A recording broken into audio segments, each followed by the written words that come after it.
Hey everybody, we are moving swiftly into 2021 and today I want to talk about the most current information that I have on setting up a simple, basic, but really effective tub for your ball python, whether it be a quarantine tub or permanent housing for your ball python. Welcome to the Python Green Room.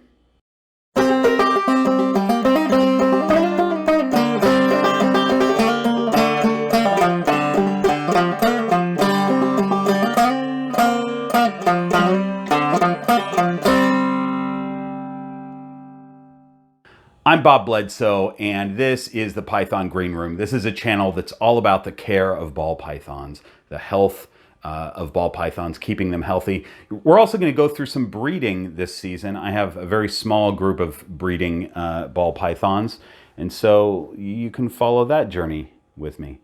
Behind the camera is my brother Kent. Kent, you want to say hello? Hello. Some people were asking about my camera from the last video because it's awesome. And what kind is it? It's an RCA and it has autofocus, it says. So. Kent stays behind the camera because he is afraid of snakes. No, I'm not. You are.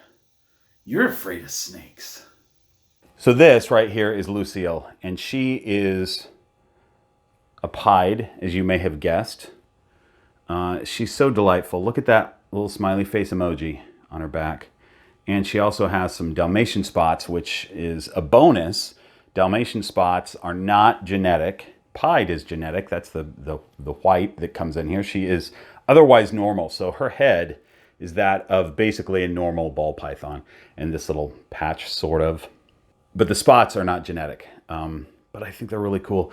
And the smiley face emoji, man, I wish that was genetic, but that's just kind of a fluke that happens sometimes with pieds. So we'll see what happens when we produce some pied babies in a couple years. It won't happen this year. Hets might happen this year. But let's talk about how to set up a tub. So we're not setting up a tub for her. She already has her own tub, but Lucille is our model snake for the day. So we're going to pretend that we're setting up a tub for Lucille. Let's get to it. By the way, did you notice anything? New snazzy sign? Came in the mail the other day. No big deal. Just a super fancy sign. I don't even think about it anymore, really. I don't even hardly notice it. So. Okay, you guys, let's try to get through this quickly. I do want to say this really fast. I'm not a reptile expert. I'm someone who has owned reptiles my whole life, and I do a ton of research, and I have a bit of experience with ball pythons, but I'm still learning. So if you have any great ideas to add to this, please let me know in the comments section. All right, so let's talk about, first of all, tub size. I have a massive tub right here that we're going to use for this project. So this tub has never housed Lucille. This housed a much larger girl who's in her permanent tub now. This was a quarantine tub. But let's talk about appropriate size first of all, because it used to be a thing, and I guess it still is a thing, where you know, a ball python's main concern is security. It's not even food or water or anything. It's number one is security. And to make sure that your ball python is secure, you want to give them a small enclosure that they can kind of make sort of feel like they're in a little den, like they would be in the wild. They'd be in a termite mound, and they can feel all sides of the walls. So you know, the idea is if you give a ball python a small enough enclosure, they're totally happy because they're not going to be roaming a lot anyway. They're going to be in their hide most of the time, and that holds true. 99% of the time, if you have a ball python in a relatively small enclosure, it's got to be big enough for them, but relatively small, they're going to do okay. It's when you get them into enclosures that are too big, like that's a large enclosure, that you have to do some things to it to make sure that your ball python is secure. Because a lot of times when you get too big, people that don't understand this, they look at your snake in a small enclosure and they go, oh, that's cruel, that's terrible. But they're anthropomorphizing did I say that right? It doesn't matter. You know what I'm talking about. They're thinking like what a dog would want or a cat would want or something like that. And reptiles are very different, obviously, and especially ball pythons. So a tub like this for Lucille would be considered too big. But the new school thought on this is you can have them in too big of an enclosure. You just have to have enough clutter that they feel secure. So the inspector lives in that big bioactive enclosure, and he's not a very big snake. He's about 900 grams. And he spends about 22 hours in one of his hides. And sometimes he comes out and explores around, but when he's out and exploring around, he's hidden by all those plants and all that clutter that I have in there. I've got that on purpose for his security. So, pick an appropriate sized tub. Ideally, at the smallest, you want it to be one side and one end should be the total length of your snake. It shouldn't be smaller than that. So, but other than that, you can go as big as you want. Just make sure that there's plenty of clutter. Okay? So what I've done here with this tub is for the purposes of humidity, I've drilled, I haven't drilled, I've taken a soldering iron and I've melted holes all around the tub. My place is really humid naturally, so I have a lot of holes all the way around this, and you may not need that many though, so start with a few and see how it goes. So here's our tub. Next we need heat. So a heat mat looks like this. Now I've done a little, here's a pro tip for heat mats. I've done something to this. Normally, this is a regular one that you would buy. It's got the black on the back, and then it has a 3M sticky thing. Now, this explanation here of the tub setup could be a quarantine tub, or it could be just a regular, permanent housing for your ball python. This mat that I have to use is my quarantine mat, and it moves around. So I don't want to stick it permanently to my tub. If this is a permanent tub for you though, just pull off the 3M backing and it would stick to the bottom of your tub. And we're going to talk about how to do this. But what I've done is I've taken corrugated sign board and cut it to the size of my mat, and then just used this heat tape. It's aluminum foil tape. Around it to just tape it on. And what that does is it allows me to not stick it permanently under any tub. I want to use this on different size tubs. And I can just stick it under there, and the corrugated sign board lifts it up a little bit and against the bottom of the tub. So that size of heat mat is a little bit small for this tub. You want it to be about a third of the tub, you want it to take up a total of a third of the bottom of the tub, but it really doesn't have to. If I had Lucille in here, she can curl up really nicely on this size of a heat mat, and so this would probably be fine for her. So that rule of 1/3, you can kind of fudge back and forth. It needs to be big enough for the snake to curl up on and get its heat. So here's how this works. Real quick, I'm not going to explain the entire how to use a thermostat. You have to use a thermostat though, because these heat mats will just get hotter and hotter and hotter. Anytime any of these videos that you watch, setup videos or anything, people always harp on this, and it's for real. You have to have a thermostat. It will melt your tub and it will kill your snake otherwise. So what you do is you take your little thermostat, and it's got a probe. I actually have it plugged in right now. Your heat mat plugs in. This is the plug for the heat mat, and it plugs into my thermostat. My thermostat plugs into the wall, and this controls how hot this gets. This is my probe so that it knows how hot your heat mat's getting. The probe is going to be taped between the heat mat and the bottom of the tub, not on the inside. Some people tape it on the inside. First of all, don't tape on the inside. No tape anywhere on the inside, no adhesives. What you would do if you're putting it on the inside, and I don't recommend it, but you would just use silicone to adhere it. Hi folks, I'm Future Bob. I edit videos for Past Bob, and I try to correct as many mistakes as possible.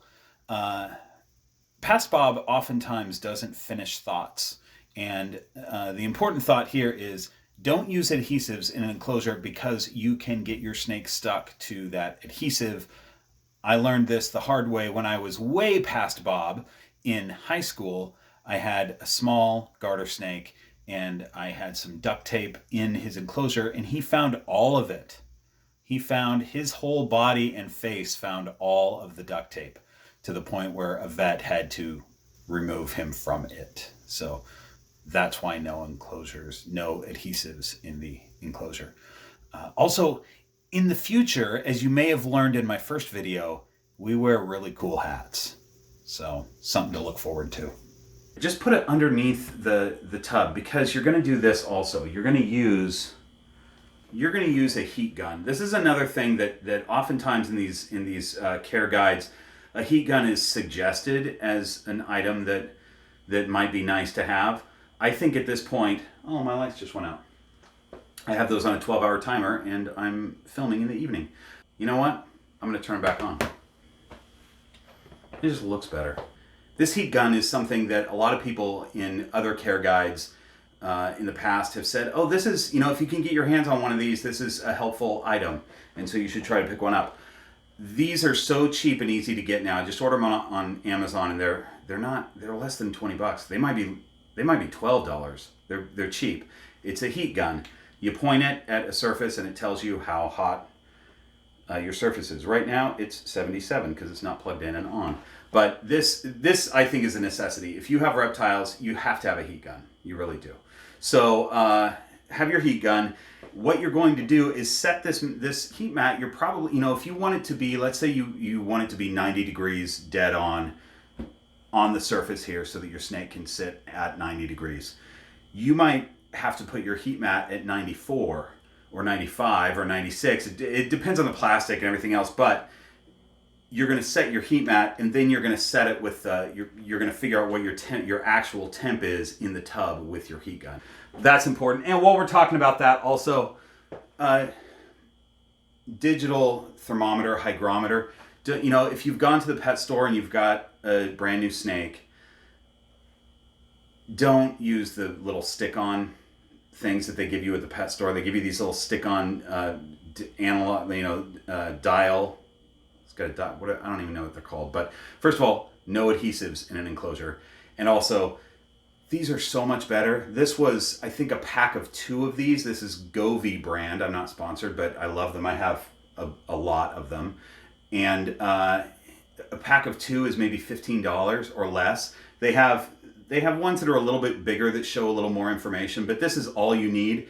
And this is connected by Bluetooth, so I don't even have to look at this. I can just look at my phone. Sometimes I wake up in the morning and check all my humidifiers or hygrometers. And if one is really high, that means that whichever snake belongs to that one has just peed. And so that's the first thing I'm going to do when I roll out of bed is take care of that. But get it digital. Whatever you get, just get it digital. They're way more accurate than the analog ones. Is that what it's called? It's called analog, right? I think so. Water bowl. Here's a water bowl that would be a fine size for Lucille. She currently uses one that's a little bit bigger than this. A lot of people say get a water bowl that's big enough for them to crawl into. You don't really need to.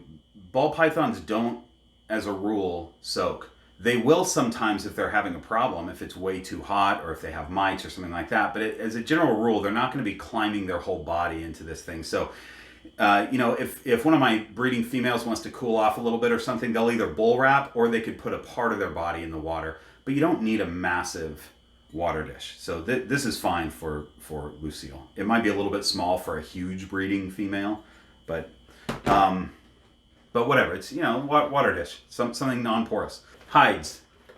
These are super cheap hides. I'm not using them right now. They're not Lucille. These are a little bit big for Lucille, but these are just bowls that I got, plastic bowls that I got at the dollar store. You cut out. So you put a hide on each side.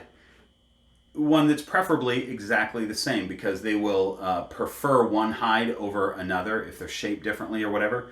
So get 2 that are exactly the same so that they don't, remember, they're going to choose security over everything else, meaning over temperature. So if you have a hide on the warm side that they like a lot, let's change that. If you have a hide on the cold side that they like a lot, and one that they're not as comfortable with on the warm side, they'll never go to this warm side. They'll always stay cold. So just have them exactly the same size, and they'll get used to whatever you give them as far as a hide, and they'll use them both and they'll thermoregulate appropriately. Let's talk about paper towels. So, I mentioned that we are setting this up as either a permanent enclosure or a quarantine enclosure. But I'll tell you this, that I'm going to put paper towels in here. I even measured some out, so we got to use them. So if this is a quarantine tub, you're going to use paper towels. And if this is a permanent tub, and you just got your snake and you don't need to be in quarantine because you don't have other snakes, you're not worried about your snake passing anything on to your other animals, you still want to use paper towels for the first 30 days. And the main reason is mites. Your snake could have mites, and it's hard to see them if you've got some other substrate in there. Mites are black, they're little tiny, and they're black.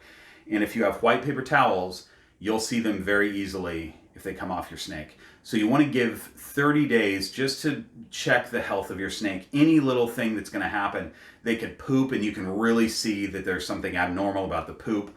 Mites, anything that comes off them or out of them that's abnormal, you're going to see it with paper towels. And that's why I recommend always just start them off on paper towels for the first 30 days.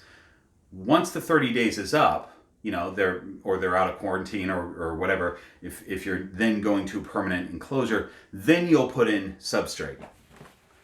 So let's rock the substrate. Hi folks, Future Bob here again. I just want to say that never in my life have I ever started a sentence with "let's rock the" and then put a noun behind it. And really, I would say if you're adding substrate to your enclosure, maybe just refrain from using the sentence "let's rock the substrate." I'm sorry about this.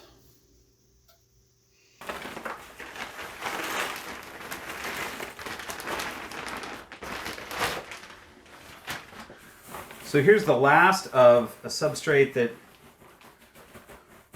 I don't really like. It's a little bit dusty for my liking. I probably won't buy it again. I'm not going to say the brand, but anyway, it's okay. It's cocoa husk though, so I recommend cocoa husk. There are other substrates that you can use, and there's certain ones that you don't want to use. You can look that up. You guys, first of all, if you're watching this video right now and you don't have your snake yet, this is who this video is made for. But also well done, because so many people get their snake first and then they're like, what do I do? How do I set this up? And then their poor snake is suffering. So nice job doing your research ahead of time. Research different substrates. There's certain ones like cedar that you don't want to use because it's really bad for snakes. And you don't want to use like Repticarpet. That's no good. And the reason I'm having you do your own research is different areas have different humidities, and some substrates that work for me may not work for you. But there are a lot of different cocoa husk substrates. This is one of them. I just don't like it because it's a little bit dusty. It's no big deal though. So you put your substrate down, and then here's the little trick that I like to do. Here's my water bowl. I clear a place for everything, and I especially on my warm side, I clear a place sort of for the snake to be on the plastic down here. And then on the cold side, it doesn't really matter. But I learned that with my bioactive enclosure. I've got the warm side, I have 2 subterranean hides. So I've got 6 inches worth of substrate. And there's no way that an under tank heater is going to heat through all that substrate. So I've got it dug out so he can go all the way under, and he's got a little subterranean situation there where he can go and sit on the glass, and the glass is measured at 90 or 91, something like that. So that's what I do. I just clear a little space. They're going to do it themselves anyway if you don't, but whatever. So we got hides, we got water bowl that you'll change every day or every 2 days or every 3 days. A lot of the big breeders do it once a week, and their snakes are healthy and fine. I do mine every 2 or 3 days, and I spray them out with F10 or chlorhexidine, and just give them a wipe down, which is probably overkill to do that every time, but I have the time, so I do it. So let me say this, I almost forgot. When you're at the paper towel stage, your first 30 days, you don't want to have many other things in there just because of that same reason. You want to be able to see anything that comes off that snake. But there's no reason, when we see breeders do videos. There's some breeders that do some really awesome videos that are really helpful. But when we see their setups, they have a snake in a tub like this with a water bowl, and they don't even have hides. I think those bigger breeders, it's easier not to use the hides, and their snakes get used to it. So they used to have a bare bones tub. And I think a lot of people think that that's how you should set up a tub. But if you're a pet owner or you have a small collection, you might as well give them some stuff to do. So, what do I have here? Let me just get some stuff that I have within reach. I've got, now there's not a lot of stuff that would fit here. But look, this is just a piece of cork wood, and it's no big deal. You just put it right there, but it's something for the snake to check out. And they will. They'll stop and they'll check it out and they'll love it. Piece of wood like this, whatever. I probably wouldn't put two. I'm going to put this one in because I like it better. Something for them to climb over. How about just some fake, little fake plant situation right there. Just give them something. So I have a bunch of this kind of stuff that I trade through the different tubs. So I'm changing my little enrichment items periodically, and I always spray them off and make sure that they get plenty of F10 before one goes from one snake's tub to another snake's tub. But I think if you change it around a little bit, it just gives them some mental stimulation, and it's a good thing to do. I also, since I'm not a big, huge breeder, I take my snakes out and I let them roam about. I mean, they don't free roam my place, but I let them explore a bit, and so they get some enrichment that way as well. But this is your basic setup. Now, okay, as a last item, I want to talk about the lid, specifically on a tub like this. Ideally, you want a tub that has latches that lock all the way around. This one does not have latches that lock all the way around, and it's really easy for a snake to push up in the middle and slither out of there and get out, and also really hurt themselves in the process. So what I've done here with this one is I've got luggage straps that I have super glued to the top here, just so that they stay there. Otherwise, every time you unlatch it, it falls off. And then you latch this thing, and you've got a secure tub. So if you end up with one of these tubs, this is a hefty tub. I like it a lot, except for it's just not very secure. So you just need to add these. They're a couple dollars. The last thing to do is to add your snake. We're assuming that this is after 30 days of quarantine. I'm not sure if I like this hide because it's way too big for me. And everything else is interesting, but it's not quite right for me because it's not my stuff. And there's no water in the water bowl. Anyway, folks, thanks for joining me in the green room. Please like and subscribe. This is only my second video, so it really helps to have, comments, likes, subscribes, whatever. That's very helpful. I'm just going to keep doing these, and, if people watch, great. If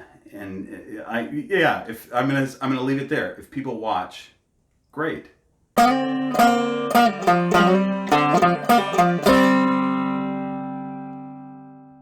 Kent, do you have any questions? I wasn't listening. Do you want to hold Lucille? No. Okay.